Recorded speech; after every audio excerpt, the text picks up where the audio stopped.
Moving on.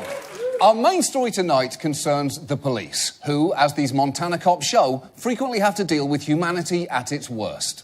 What's the First Amendment? What's the First Amendment? Stand right where you're at, okay? What's the First Amendment? You don't even know! Ha! Constitution! All right, come on. Yeah, Fred, come on. yeah, Constitution. Have a seat. Read it and live by it. Let's have a seat in the back of the car. Have a seat. Ron Paul 2012. It is. That's perfect. It's not like he needed to say Ron Paul 2012. That was implicit in everything he said up to that point. But it's certainly nice to have it confirmed. Now, as you know, the police have been at the centre of a great deal of controversy lately. It's been impossible to escape, from the Black Lives Matter movement to Colin Kaepernick's protest to Mary J. Blige awkwardly singing a Springsteen song at Hillary Clinton. Is it a gun? Is it a knife? Is it a wallet? This is your life. You can get killed just for living in your American skin. Oh, Hillary, thank you. Oh, God! Oh, God! Hillary would have won my undying respect if she just looked Mary J. Blige straight in the face and said, I support your message, but that was awkward as fuck and I wish you hadn't done it. That would have been honest. Now, the trust between police and the communities they serve is clearly a cornerstone of civilised society. Unfortunately, that trust has been rocked following a series of controversial police shootings, from Alton Sterling to Philando Castile to Tamir Rice to so many others I literally cannot mention them all. And cumulatively, these deaths, taken with countless smaller incidents of police misconduct, have led to a common refrain.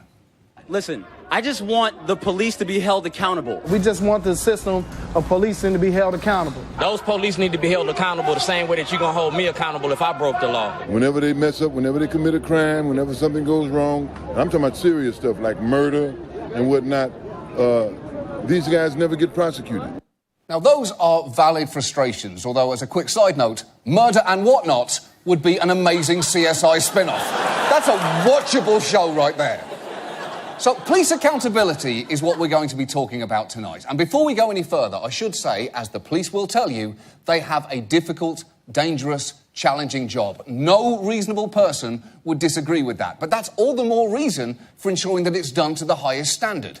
A cake decorator has a challenging job, but the worst thing that happens if he fucks up is you end up wishing someone a happy anal-versary. And, yeah, while that's obviously not ideal, who knows? Maybe it's their anal-versary too. The police will also argue that what they have is less an institutional problem than it is an individual one.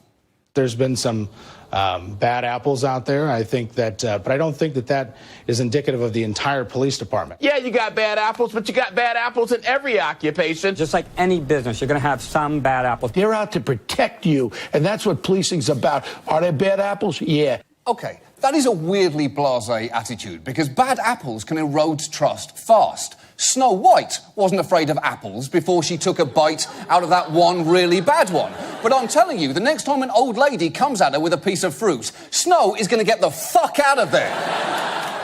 And that argument, it's just a few bad apples, has some real problems. For a start, it doesn't address bad laws and policies that good officers are made to enforce, which we've touched on multiple times before. Criminal justice is kind of our show's signature bit. It is to us what assessing the shape of your poop is to Dr. Ross.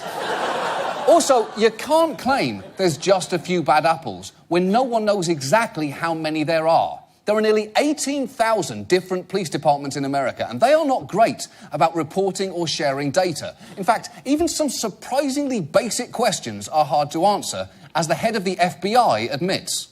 We can't have an informed discussion because we don't have data. People have data about who went to a movie last weekend, or how many books were sold, or how many cases of the flu walked into an emergency room, and I cannot tell you how many people were shot by police in the United States last month, last year, or anything about the demographics.